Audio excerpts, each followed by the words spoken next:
Bem-vindos e bem-vindas a essa aula de Direito do Consumidor. Agora nós vamos tratar quanto à oferta e a publicidade dentro das relações de consumo. Tá? Então, já de pronto, já informo para vocês que essas questões são regradas basicamente dos artigos 30 a 35 do Código de Defesa do Consumidor. Tá? Lá no artigo 30, nós temos rapidamente que toda informação ou publicidade, atenção para essas duas informações, tá? Esses dois termos, informação ou publicidade, suficientemente precisa, veicula qualquer forma ou meio de comunicação com relação aos produtos e serviços oferecidos ou apresentados, tá? Enfim, a redação continua, depois vocês dão uma lidinha aí, não vou ficar me prendendo muito a leitura dos artigos, tá? E na sequência nós temos o artigo 31, que a oferta e a apresentação de produtos ou serviços devem assegurar informações corretas, claras, precisas, ostensivas, enfim, uma série de detalhes, uma série de observações quanto a essa oferta, tá? Então, a norma, propositalmente, ela não só fala quanto à publicidade. Ela não só fala, ela propositalmente não só fala em publicidade, mas também em informação, tá? Porque toda a publicidade veicula uma informação, concordam? Há a transmissão de um conteúdo, há a transmissão de uma mensagem.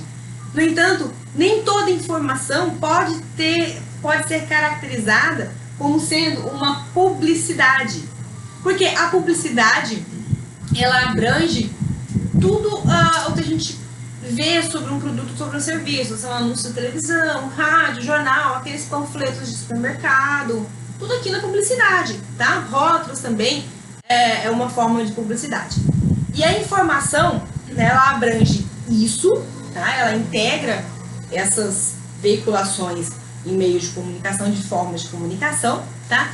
Só que a informação também pode ser vista como, por exemplo, aquilo que o gerente do mercado fala pra gente, aquilo que o atendente do banco nos informa, aquela fala do funcionário, hoje em dia pelo WhatsApp, né, que é muito comum a comunicação via WhatsApp, isso tudo é informação também. E de toda forma, ela precisa ser suficientemente precisa. Tá? Toda informação ou publicidade, ela tem que ser concreta, tem que ser calcada na realidade também. Não pode ser mentirosa, não pode ser falsa. Tá? Caso contrário, já vai incorrer lá no artigo 31, se lhe faltar algum dos elementos de clareza, certo? Então, é possível dizer que toda essa informação, essa publicidade, ela é uma veiculação, há uma vinculação, tá, com aquele produto ou aquele serviço que é oferecido naquela mensagem, naquele momento, certo? Então, fica sempre o fornecedor a ela vinculado, podendo, então, o consumidor exigir que haja o cumprimento, até mesmo forçado, daquilo que foi ofertado, daquilo que foi informado, tá? Como vai prever lá o artigo 35 do Código de Defesa do Consumidor. Não podendo, então, o consumidor, o fornecedor, voltar atrás naquilo que ele informou ou naquilo que ele ofertou, tá? Porém, é preciso destacar que existe o elemento de erro na oferta. Existem erros? Existem. Todo mundo comete erros, né? Erros grotescos podem ser passíveis de voltarem atrás. O fornecedor, às vezes, erra de uma forma assim tão grosseira que ele tem o direito de voltar atrás. Vamos a dois exemplos. Se o fornecedor anuncia uma televisão por R$450, só que na verdade, quando você vai comprar, na verdade ele queria cobrar R$500. Ele pode voltar atrás? Não. Não, porque não foi um erro tão grosseiro assim. Foram R$50, né? Às vezes ele errou ali, pode ter sido erro, pode, mas ele não tem direito de voltar atrás nesse caso, tá bom? Aí, de um outro lado, por exemplo, o cara anuncia uma televisão, eu não sei preço de televisão, gente, mas, sei lá, uma Smart TV 32 polegadas, não faço ideia quanto custa, mas vou chutar um valor aqui. Ela oficialmente é R$500. Aí o fornecedor, ele erra e anuncia por R$ 5. Ah, sei lá, eu vou na hora de digitar, eu vou na hora de fazer a plaquinha lá, enfim. É um erro grosseiro, grotesco, ele é um erro que então o fornecedor não será então obrigado a arcar com esse valor porque foi um erro absurdo. Então, nesse caso, essa informação, essa oferta, é possível uma retratação do que foi informado, do que foi ofertado nesse caso, tá bom? Justamente em homenagem aos princípios da boa-fé e do equilíbrio contratual, o equilíbrio entre as partes que deve sempre acontecer, mesmo uma questão de manutenção de equilíbrio da economia, tá? Então, também é preciso destacar que a oferta tem que constar em todo o contrato, tá bom? Tudo que integra a oferta deve estar expressa em um contrato também, ok? Então, um destaque é que esse rol do artigo 31, das questões que devem integrar a oferta, das obrigatoriedades, ele é um rol exemplificativo, ou seja, não é somente aquelas opções, questão de preço, garantia, prazo de validade, característica, condição, não é só aquilo. Meu filho, pai, não é só aquilo que obrigatoriamente vai integrar a oferta, outros elementos também podem estar descritos também nessa oferta, tá? Aí nós temos também que falar do artigo 33, que nos traz a oferta por telefone, tá? Que em caso de oferta ou venda por telefone ou reembolso postal, e aqui também a gente coloca a questão da internet, que hoje em dia é muito válida, meu filho, vai bater com o negócio aqui. Caramba.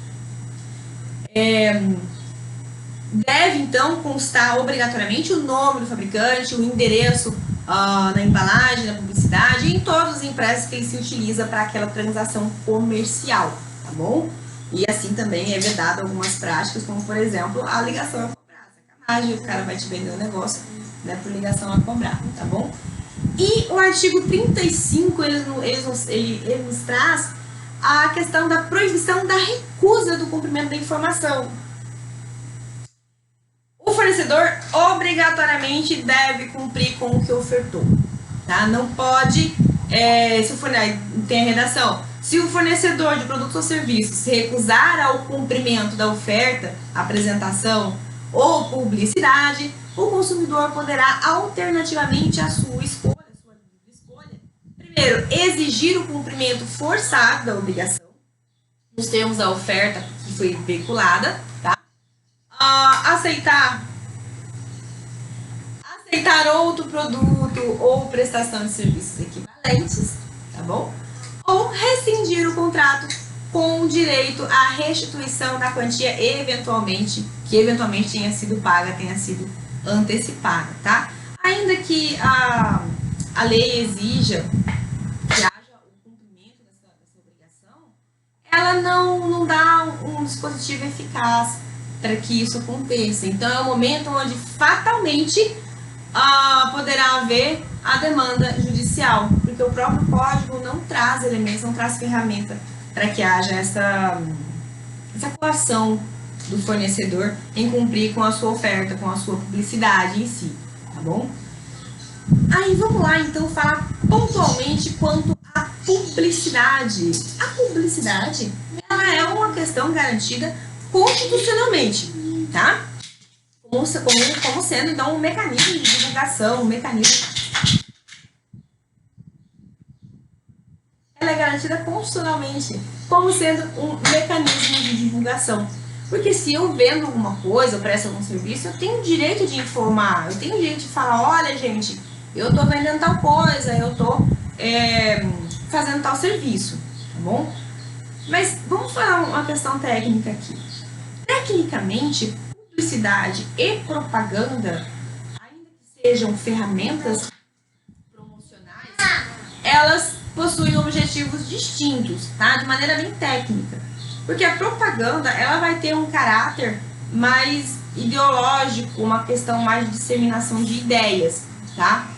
Por outro lado, a publicidade, ela basicamente é atrelada ao caráter comercial, tá bom? Mas a legislação, ela emprega os dois termos, ela não faz essa distinção técnica própria dos termos, tá? Como, por exemplo, ela, lá na Constituição Federal, fala no artigo 22 não me recordo o inciso, da questão da propaganda comercial. Ao passo que no mesmo da Constituição, lá no artigo 5º, ela nos fala quanto à publicidade dos atos processuais. Então, ela não faz essa distinção de publicidade e propaganda, tá bom? Mas, é preciso falar também que a publicidade, ela não é uma produção primária ou isolada, tá? Mas ela é um instrumento pelo qual a apresentação ou a venda de um produto ou de um serviço. Então, ele vai acompanhar, a publicidade, ela sempre acompanha o produto ou o serviço, tá? Só que ela também contempla limites, ela também deve obedecer a alguns critérios, principalmente critérios éticos, por uma questão de respeito, por uma questão de homenagem a todos os princípios constitucionais e princípios do Código de Defesa do Consumidor, que nós já tratamos lá nas nossas primeiras aulas, certo? Então, a publicidade, ela deve sempre ser verdadeira, sempre trazer uma verdade. Como, por exemplo, existem as publicidades, é autorizada a publicidade de tabaco, né, cigarro, né, de bebidas alcoólicas, medicamentos, mas observem que essas publicidades, elas devem ser verdadeiras. Como, por exemplo, a informação de que o consumo de bebidas alcoólicas faz mal, de que os medicamentos podem possuir efeitos contrários. Tudo isso deve ser obrigatoriamente informado, isso deve integrar essa publicidade, tá? E ainda que haja, dentro dos elementos dos preceitos constitucionais, o direito de a livre manifestação de pensamento, a própria Constituição traz um mínimo de vedação quanto a essa prática, quanto à prática publicitária, como lá do artigo 220, no parágrafo 4º da Constituição Federal, que nos coloca a questão de livre manifestação de pensamento, expressão, criação também, tá? Mas o parágrafo 4º, ele coloca lá que a propaganda comercial de tabaco, bebidas alcoólicas, agrotóxicos, medicamentos, enfim, coloca uma série de questões,